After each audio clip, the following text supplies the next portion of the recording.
Hello, नमस्ते, आदाब। मैं हूं आप सबकी होस्ट आयशा।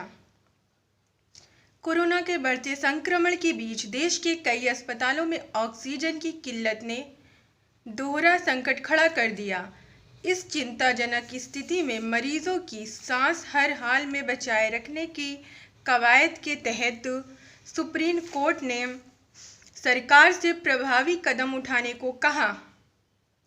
वहीं पीएम नरेंद्र मोदी ने भी हालात की समीक्षा बैठक और केंद्रीय गृह मंत्रालय ने दिशा निर्देश जारी पर कई सख्त कदम उठाने की हिदायत दी। सुप्रीम कोर्ट ने देश में ऑक्सीजन के गहराते संकट के बीच बृहस्पतिवार को कोरोना महामारी के हालात को राष्ट्रीय आपातकालीन जैसी स्थिति करार दिया।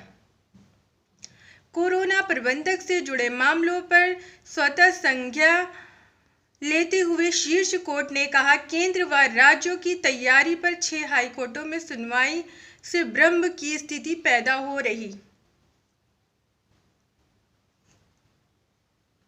कोर्ट ने केंद्र सरकार में ऑक्सीजन आवश्यक दवाओं की पर्याप्त व एक समान आपूर्ति सुनिश्चित करने के लिए उठाए कदमों की राष्ट्रीय योजना पेश करने को कहा। मुख्य न्यायाधीश जस्टिस एस.ए. बोबडे, जस्टिस एल. नागेश्वर राव और जस्टिस एस. रविंद्र भट्ट की पीठ ने सरकार को यह बताने के लिए कहा कि महामारी से निपटने के संबंध में उनसे क्या कदम उठाए हैं और आगे की क्या योजना है। पीठ ने कहा, कम से कम 6 हाईकोर्ट दिल्ली, बॉम्बे, सिक्किम, मध्य प्रदेश, कलकत्ता और इलाहाबाद पहले से ही राज्य व केंद्र की तैयारियों से जुड़े विभिन्न मुद्दों को सुन रहे हैं।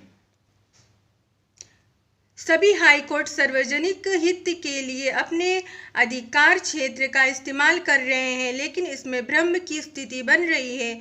एक हाईकोर्ट किसी एक समूह को प्राथमिकता दे रहा है, दूसरा हाईकोर्ट किसी और समूह को। इसलिए हम कुछ मुद्दों पर स्वतः संज्ञा लेने की इच्छा रखते हैं। सीजेआई बोबडे ने सॉलिसिटर जनरल तुषार मेहता को योजना के साथ तलब कर मामले की अगली सुनवाई शुक्रवार को तय की। शुक्रवार को ही चीफ जस्टिस बोबडे के कार्यालय का आखिरी दिन भी है। इन 4 बिंदुओं पर मांगा जवाब। ऑक्सीजन की आपूर्ति, आवश्यक दवाओं की आपूर्ति, टीकाकरण की विधि और तारीख, लॉकडाउन घोषित करने की राज्य की शक्ति। साल्वे को बनाया न्याय मित्र। पीठ ने अदालत की सहायता के लिए वरिष्ठ वकील हरीश साल्वे को इस मामले में न्याय मित्र नियुक्त किया। पीठ ने साल्वे को केंद्र की राष्ट्रीय योजना को देखने के बाद अपने सुझाव देने के लिए कहा। Thank you so much.